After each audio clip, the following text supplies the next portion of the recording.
And as soon as we discover behavior in ourselves, or as soon as we display any kind of behavior that is not to our liking, or we acknowledge that this is actually not doing me any good, the first thought we have is corrective measure. And once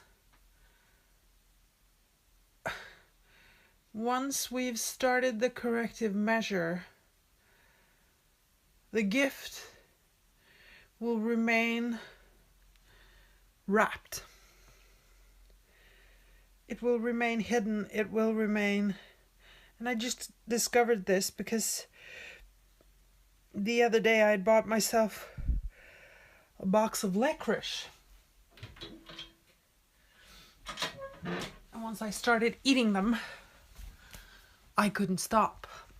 And I was just in the shower condemning myself profusely for having eaten the entire box. I couldn't stop. And my mind went to discipline. I need to be disciplined. I need to be stronger. I need to, have more routines. That's what I need. That's what I really, really, really need. And, suddenly that little girl, the one on the inside, kind of made herself known. And it's sad because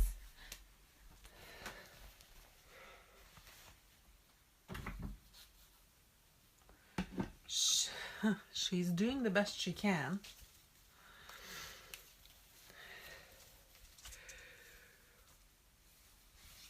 To let me know what's going on with me. My response is shut up. Shut the fuck up. Pardon my language.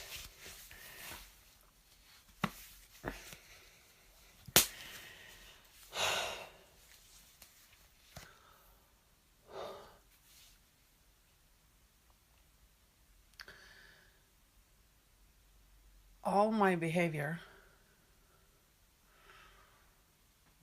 but only all of it, is a communication. It's showing, kind of manifesting onto the world what's going on inside.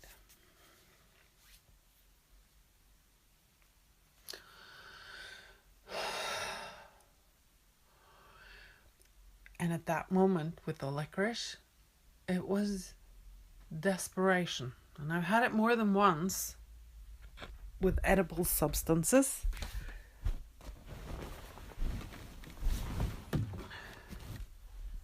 And it's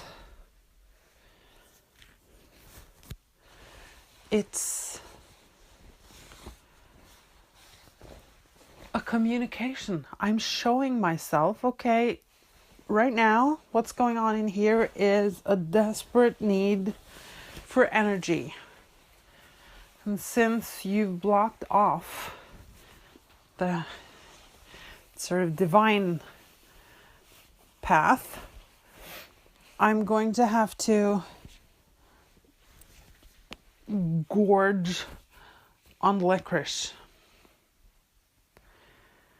And I see it and I think, oh, what a loser.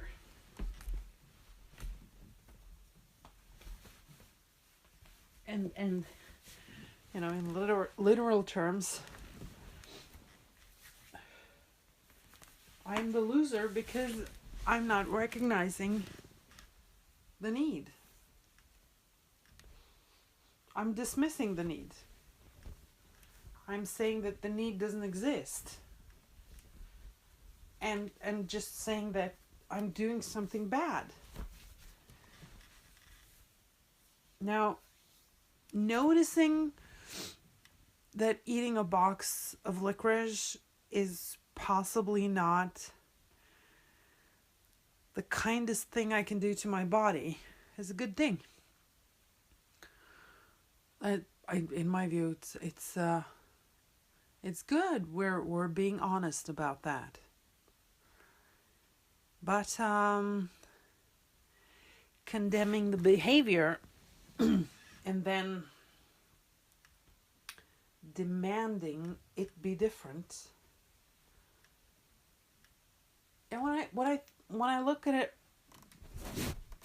right now, it looks childish. Actually, it's a child's response to something because they don't understand what's going on. So that correlates with the thought that the ego is like a child being told to watch the entire family, and a child will take the job very seriously and will run around and lock all the doors and close all the windows and close all the curtains to make sure that there isn't any that there isn't any security breach going on, because a 4-year-old, a child is not able to do that job very well. It doesn't really know how to do it, so then it's going to have to minimize the amount of danger possible.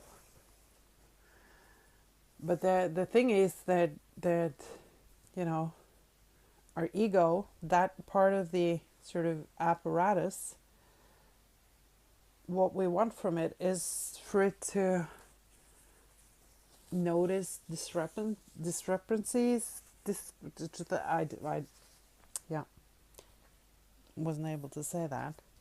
Anything that stands out, anything that's different, anything that's out of the ordinary, and we want it to come and tell us so that we can understand it and deal with it.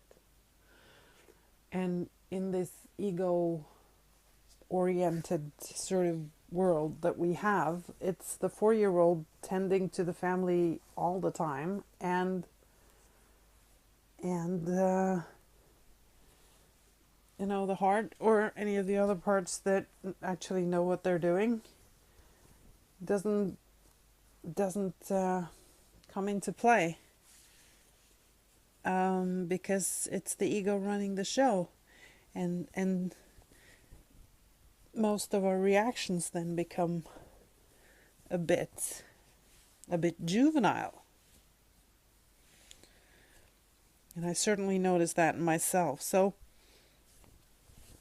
to tell a binging person to sort of snap out of it is actually a very childish thing to do. Because, how are they going to snap out of it?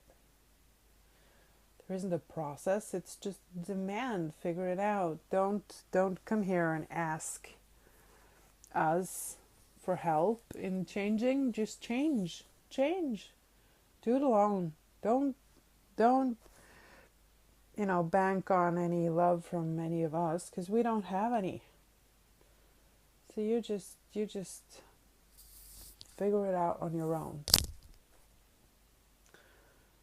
And that is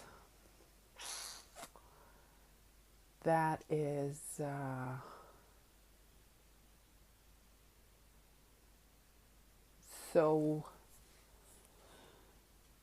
well, it's sad, of course, but it's brutal. It's harsh. It's really harsh.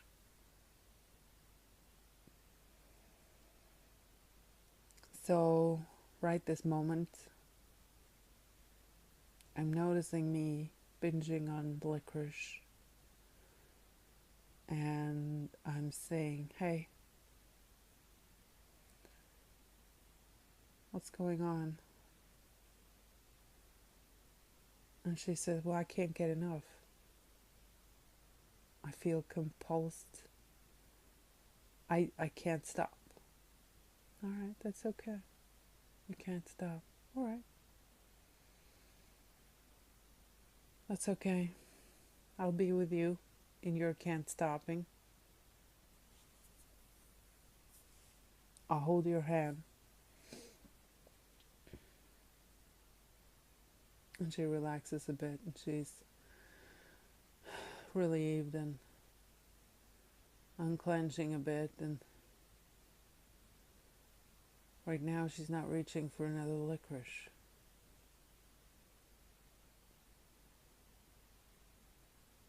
So I'm thinking, hey,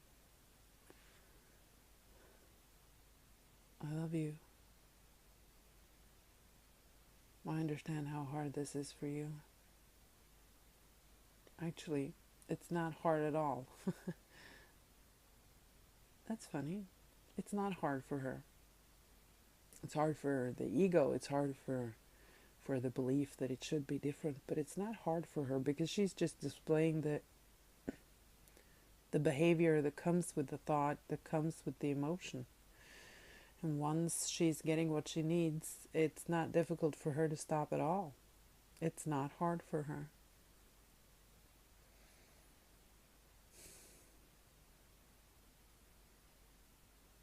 But I notice that she can only do what she can do. So showing the emotion, demonstrating what's going on with her, that's sorry, release. That's what she can do. And as soon as she gets what she needs, the behavior will change. It'll change immediately. And upon finding that, I notice gratitude. And how finely tuned it is, and how right it all is, and how awesome it is.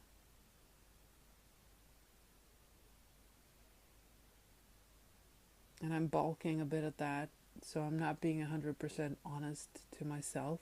But then by saying that, I am being 100% honest.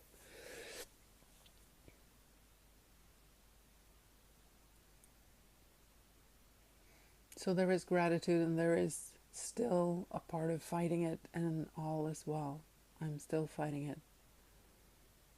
I can notice the fighting. Fighting is okay.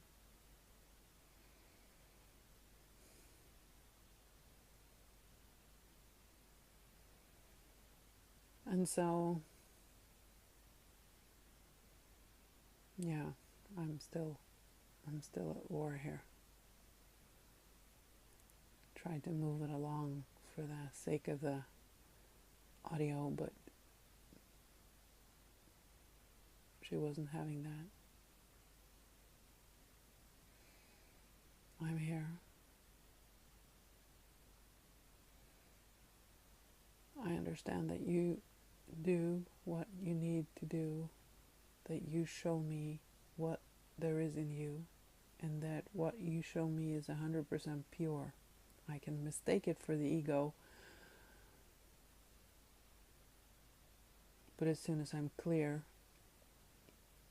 about what's what, I understand that you are you and I am me, and you do what you need to do. So she's showing me what there is.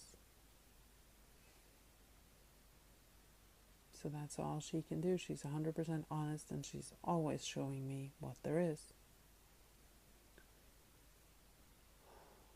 I respect that.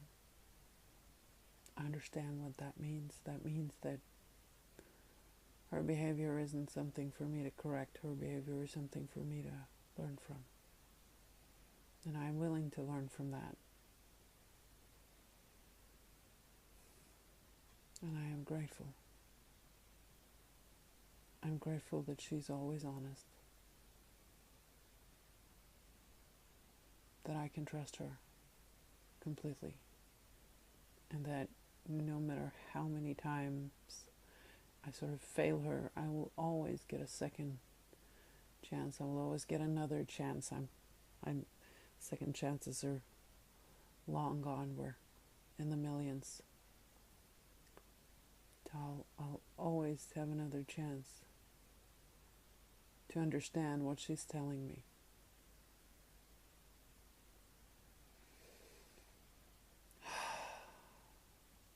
And on that happy note, I thank you for listening.